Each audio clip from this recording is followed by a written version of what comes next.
ನಮಸ್ಕಾರ, ನೀವು ನೋಡ್ತಾ ಇದ್ದೀರಾ ತೇಜಸ್ ನ್ಯೂಸ್ ಕನ್ನಡ. ನಾನು ನಿಮ್ಮ ಸುಷ್ಮಿತಾ.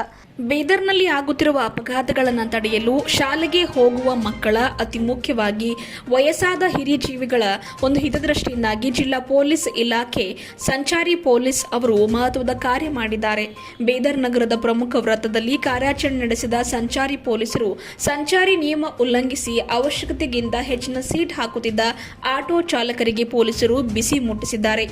ಇಂದು ಬೆಳಗ್ಗೆಯಿಂದ ಫೀಲ್ಡ್ಗಿಳಿದ ಸಂಚಾರಿ ಪೊಲೀಸರು ವಿನಾಕಾರಣ ಸಂಚಾರಿ ನಿಯಮ ಬಾಹಿರವಾಗಿ ಆಟೋ ಚಾಲಕರು ತಮ್ಮ ಲಾಭಕ್ಕಾಗಿ ಆಟೋಗಳಲ್ಲಿ ಹೆಚ್ಚುವರಿ ಸೀಟ್ ಹಾಕಿ ಸಂಚಾರ ಮಾಡ್ತಾ ಇದ್ದು, ಹೆಚ್ಚುವರಿ ಸೀಟ್ ಹೊಂದಿದ ಎಲ್ಲಾ ಆಟೋಗಳನ್ನು ಸೈಡ್ಗೆ ಹಾಕಿ ಆಟೋದಲ್ಲಿರಿಸಿದ ಎಲ್ಲಾ ಹೆಚ್ಚುವರಿ ಸೀಟ್ಗಳನ್ನು ಸ್ಥಳದಲ್ಲಿಯೇ ಸಂಚಾರಿ ಪೊಲೀಸರು ತೆಗೆಸಿದ್ದಾರೆ.